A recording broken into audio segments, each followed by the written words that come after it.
beastly way, no pun intended, of ending this chapter of 921 after 2 weeks of waiting. We finally get the conflict fast approaching between Luffy and Kaido in a big way. So we got Luffy, Zoro, Kaido on the Coverly Weekly Shonen Jump, I guess to promote Wano, and obviously the conflict is about to come. Screw Onigashima, so this fight could happen sooner than we thought, or pretty much the 2 weeks of waiting for the battle of Onigashima was a bit of a stretch. I said that in my previous review. Pretty much Nami, Robin, Boa Hancock, Vivi, Perona, Tashigi, who looks very reminiscent to Robin from Strong World without the glasses. She has the glasses on the hat and the head. I think that's actually a straw hat. And then you have Big Mom and then Shirahoshi in the background, the Tokyo Girls. So that's kind of cool collection. You got Chopper in the middle at the bottom there. So that's kind of cool color spread. Anyway, we got the dialogue, the decisive battle will occur at Demon Island, Onigashima. Well, apparently Kaido isn't waiting 2 weeks, like I thought, and I thought Jack would have invaded Okobore Town while the Straw Hats are here. That's exactly what happened. However, there was an unexpected conflict which I did not see in the title of the chapter. Shuntamaru reveals another group of thieves that attacked Okobore Town before Jack arrived. So we got pretty much the rundown of what the plan's going to be about. Obviously, waiting 2 weeks with Brook, Chopper, Nami, obviously Carrot, Luffy, Sanji, and obviously not being told. And we also come to find out that Okiku apparently is, a lot of people are actually thinking that maybe Okiku and Kinemon are pretty much a couple. No, apparently Kinemon is actually married, and apparently it's a Suru. So that makes sense and why she's got the crest outside a tea house. So that's kind of cool for Okiku fans, I guess. So either way, we got the Kinemon saying there's going to be a fire signal. There's 2 firebirds on top of the Habu Pit Viper, respectively. So it'll be on top of a snake type of monument, I guess. Once they get set, that's when the battle will commence. Unless the enemy brings the fight to you, like they did in this chapter. Now, I don't know if Luffy and Law are going to actually do something against Kaido, but I can honestly see how things may play itself out. So, and it also says will also be the will of the rebellion waning on the crescent moon. So that's taking place at night, knowing full well once it goes full moon, you have the Minks who have the suit-line transformations. We know that Inuyasha is on the beach, and Curry. We know at some point Neko and Wishi just have to arrive on Wano. The question is, will he bring Marco? So the battle lines are being drawn, bro. And then Kinemon pretty much says anybody has a crescent moon on the tattoo on the ankles, make sure you actually recruit them because there's supposed to be about 100 of them. That's why Frankie Usopp and Robert are in pretty much in the Flower Capital, or I guess looking to do their own thing and try to gain recruits. Frankie is actually getting the blueprints for actually the HQ, so that's kind of cool of where Kaido resides. So, but honestly, I don't know. But if Kaido destroys Okobore Town, which is pretty much likely at this point, once he goes in and out, Luffy's going to get pissed, but knowing full well he can't deal with the Yonko, maybe they will wait 2 weeks and use that 2 weeks to train. By the way, he mentioned Zoro in this. Zoro hasn't been very useful. I wonder if Kinemon realizes that Zoro... I don't think he does. Zoro is a wanted man. Law and Luffy know, because they've already bumped into Zoro. I don't know if... And obviously, Zoro in the previous chapter went on his own.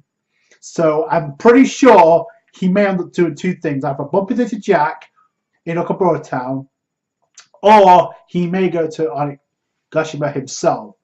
Like I said, I think he's going to be a crucial plot point. The fact that he's on the cover of Weekly Shonen Jump, like I said, Luffy and Kaido, the mention of Robin, and I love Sanji's reaction to this. He's going gaga over Okiku, saying, "Oh, I'm going to win Okiku's heart once I've written down the commander Kaido." Which no, I mean, if he got taken down by Judge, then what the hell's he? And what's he going to do against a Calamity? So it would be a good match for Sanji, and something that Sanji made.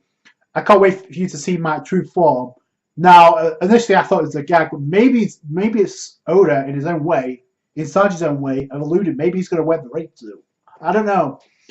But at some point, there's no reason for him to have it if he's not going to use it. So There's a mention of Robin, obviously. Sanji going gaga over that. Obviously, we know what Robin's intentions are. She's looking to get information on the Orochi's army, not to mention she's looking for the poneglyphs under possession of the Shogun Orochi. Then we have the comment of Nami being a female ninja, and then once again, the comedy around Sanji was top grade in my opinion in this chapter. So dressed as a Kunoichi, obviously Sanji's all game for that. Kinemon put the transformation of Jutsu to change everybody into pretty much into the Wano outfit, so that was kind of cool. And it sped up a couple of things. You have actually can't see anyone wearing a traditional kimono. Obviously, Nami's wearing a mini skirt. There's supposed to be a kimono, I think so, but she's because obviously Kinemon being the perv, completely misleading Nami. It's a mini skirt, so I mean it's good for us, but obviously not. I mean when it comes to the male aspects, but obviously not so good Nami because she knows she got tricked, and then she slaps the hell out of Kinemon once you get introduced to Shinobu, another Kuroichi. It's pretty much was a protege of Kinemon, and obviously not dressed in that way. She actually looks like she's dressed in a nightgown, obviously. And then Nami just slaps out Kinemon. Momonosuke Kinemon deserves to get slapped by the end of this arc. I'm just saying.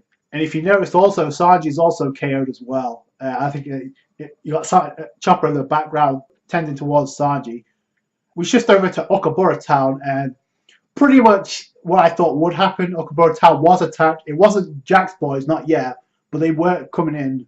So a group of thieves, the Atayama thieves, led by Shuntomaru, and I think that bull is very reminiscent of the bull we saw in Dressrosa. I could be dead wrong on that, but they look alike. So he's obviously a badass if you can go stride for stride, blade for blade with Jack. So, and Osura's pretty much, if those two go at it, that's pretty much going to be the end of Okobore Town.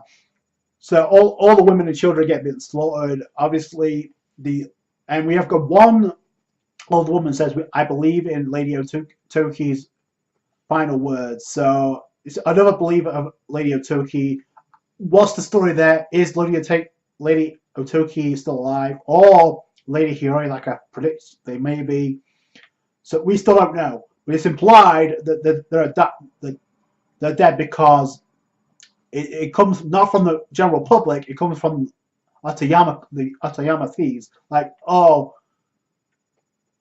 she's nothing but a dead person right now. So I don't know. They're bringing that up too much. So I think there's going to be a shocking reveal in Wano about that. So like I said, there's still too much we don't know about Momonosuke's family. So how they ended up. And then you have Jack riding a crocodile. You have two subordinates of the Atayama thieves being munched away. Then we have Jack saying, "I'm looking for a pirate named Mugiwara," not knowing that he wasn't the only one who was aware that Luffy wasn't Okobore Town. Like I said, Jack did get word he was coming into Okobore Town, causing damage. Now, the fight I initially thought was going to end up being Zoro. That may still happen, but we have Shuntomaru and then Jack going at it, and like I said, Asura pretty much stated this is going to be end for all of us. So, I mean, props to Shuntomaru for actually colliding with Jack. So, and then it actually looks like Jack at one point was actually coughing up blood. He got hit with the sword. So, I mean, is Jack really at full health at this point? So, I mean, the last we saw, he got wrecked by Ashtarisha. So, and then the heavens tremble, the sky opens, and then no way, everybody is like, this caught the attention of everybody watching the ruins of Odin Castle. You see these Straw Hat Pirates laws like, no, that's not. It's not about the rain. That could be only one thing. Everybody together. 100 Beast Kaido has appeared, and he's like, bring me those brats right now. Mugiwara, I want Lord Luffy's head. Give me to him now. He's in his mythical Eastern Zone type Dragon Devil Fruit user. So those who actually predicted this a couple of years ago that it's going to be a Dragon type zone, congratulations, we've got confirmation. But my God, in this mode, he comes out of the sky. Long Luffy see him, so I don't know if they're going to go to Okobore Town. They could, they should, because obviously if Asuru is pretty much the wife of Kinemon, that's going to be it for her, because I pretty much nobody's going to be spared by Kaido. So we know how he is. So I mean, plans change. So either two things that happen: either Zoro's going to intervene, which I won't mind that at all, but then he may end up getting captured, which may force them to not wait 2 weeks, because if they destroy Okobore Town and nobody's there to stop him, that's pretty much going to set in stone. Luffy's going to get even more pissed about Kaido, and maybe he's going to use that 2 weeks to train. Or if not, then somebody's going to intervene, and I think that's the only person right now is Zoro, who could technically do something. But I don't know. It's picking up, man. It's picking up. For those who said this arc was going to be lame, no. Okay, it's picking up. So Oda bringing down Kaido, and now it makes sense as how Kaido got into Sky Island 10,000 meters in the air, because obviously he's a dragon type devil fruit user. So this makes a lot of sense. Now here's the thing: is he stronger as a dragon, or is he stronger as his Oni form? I guess if you want to call it base form. But either way, it's beastly. Everyone's running for the hills. Can you blame him? No. I think Asura's going to be something's going to happen to her, whether she's captured or killed. That's going to force Kinemon to do something drastically. So, and obviously we got Team Wano. Obviously, I wonder if they're going to see this. I'm pretty sure Zoro will see this at some point. So that may lead, like I said, that may lead him right to Kaido and Jack. So. And we still have the other two calamities. We haven't seen the full designs. We got a glimpse of them in the previous chapter. So I can't wait for that.